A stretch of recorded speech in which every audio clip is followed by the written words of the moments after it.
Alright, so what did we just watch? Before we play the video again, I need you to just observe the surroundings.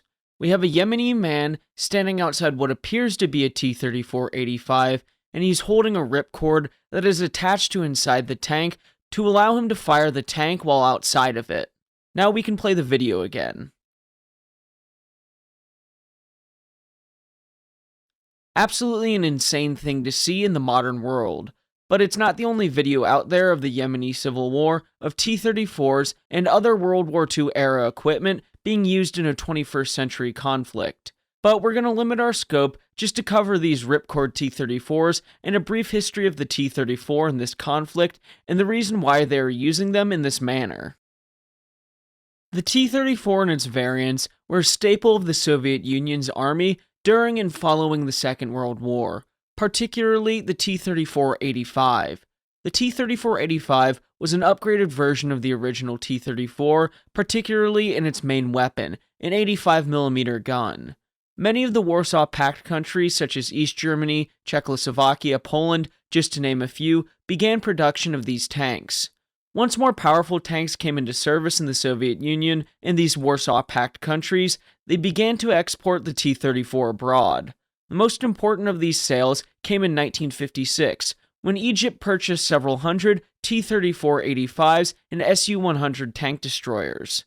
Now, we won't get into the various ways the T-34s were modified in Egyptian service, as that can be a whole other video, but it's safe to say it was a critical component of the Egyptian army and the nation's foreign policy, as taking from T-34-85 medium tank 1944-94 by these fine gentlemen. After discussing the disastrous campaign for the T-34-85 in the 1967 Six-Day War, they write, "The Sinai was not the only theater where Egyptian T-34-85 saw action. They were also deployed during Egypt's ill-fated intervention into the Yemen Civil War in 1962 to 1967. The Yemeni T-34-85s took part in subsequent coups and civil wars between North Yemen, YAR, and South Yemen, PDRY. Egypt later received additional T-34-85s directly from the USSR, adding to their inventory of Czechoslovak T-34-85s. If you're interested in elderly tanks participating in the Six-Day War, here's a link to the Syrian Panzer IV video we covered last week. T-34s came to Yemen in several different loads and different ways. As I mentioned, the first ones were used by Egyptians in their ill-fated involvement in North Yemen Civil War. There are plenty of rusted T-34 wrecks around the country that show their presence to this day. Of course, like I said before, the T-34-85's campaign in the Six-Day War in 1967 didn't go so well, as the Egyptians lost around 250. Egypt's ability to sea-lift the armor to North Yemen was becoming a little suspect, so the Egyptians handed about 30 over to the new government of North Yemen. Just briefly though, the information on this subject is a bit scant, and I do want to let you know I'm doing the best I can with online sources, so take the information with a grain of salt. Anyway, more T-34s came to the nation through the Soviet Union, giving aid to South Yemen in the 1960s and 1970s, where it was around 100 tanks that were delivered along with military advisors and other such aid. The last batch came in 1980, 35 years after the end of the Second World War, where South Yemen received another 70 from the Soviet Union. By the 1980s, many of these tanks, both in North Yemen and South Yemen, had been retrofitted with newer radios and some compatible parts with Cold War-era Soviet tanks. Like, for example, here's a reactivated T-34 in the conflict in the 2010s. A really interesting camouflage, too. Around the year 2000 and into the 21st century, the now united Yemen began to phase out the T-34, with some being scrapped while others remained, as is evident by their use in the conflict that broke out in 2014.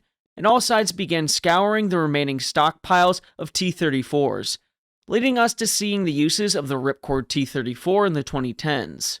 The T-34s continued to be used until at least 2018, when the Yemeni army, and by extension, the Houthis operated T-72s, while the Saudis operated M60s and M1 Abrams, with all sides having access to wire-guided anti-tank missiles. Granted, the elderly tanks didn't really have a use in modern tank combat, but could be useful for mobile pillboxes for infantry support, or in our case for today's video, as Ripcord T-34s. The Ripcord T-34, in my opinion, is by far and away the most interesting use of the T-34 in this conflict, and they do have good reason to fire the vehicles in such a manner, as the bizarre feature is due to the lack of proper ammunition for the tank.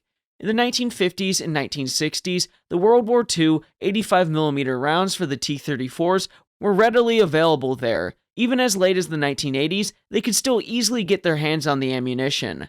However, by the 2010s, when the Second Yemeni Civil War broke out, countries had phased out the T-34 from their reserves, and the availability of the ammunition fell. Part of Yemen's stockpile could have been destroyed as the tanks were taken out of service. By the late 2010s, the ammunition was exceedingly rare. In 2015, for example, Houthi bomb makers demonstrated some remarkable ingenuity using spent 85mm casings from the T-34s that were reloaded with propellant extracted from AK-47 ammunition, then reprimed with a primer taken out of a modern artillery round and capped with a custom cast lead slug. Obviously, with this fact and the possibility of an overpressure rupture of the 70-year-old breech, a squib in the barrel, and other possibilities, it's no wonder why they don't want to be in the turret when this round is being fired. Both sides in the conflict were supposedly doing this, and had refined their ideas with improvised explosive shells being developed. Nevertheless, even if the crews were lucky enough to get their hands on genuine 85mm rounds, being at least half a century old, it would still probably be prudent to remain outside of the turret. Regardless of the outcome of these tanks, I find it an incredibly fascinating subject to discuss and an excellent second topic for the new channel. Hopefully, as many of you can tell, this is important naval history. I had a desire to discuss other subjects and didn't find it appropriate to do so on the main channel. Anyway, thank you all for watching, and please remember to like and subscribe as it'll help the channel to grow. Until next time, my friends, have a great day.